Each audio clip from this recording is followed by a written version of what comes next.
Ito po ulit yung ano niya. Yung isang sala, yung hindi nagagamit, pero araw-araw nililinis po.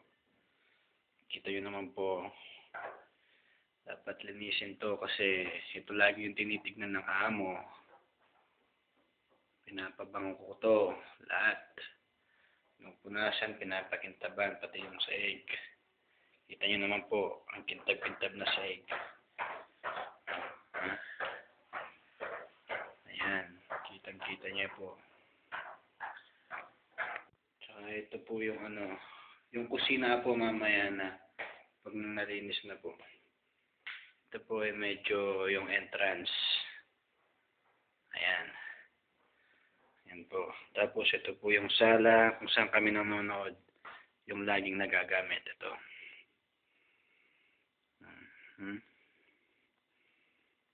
Stop ko na.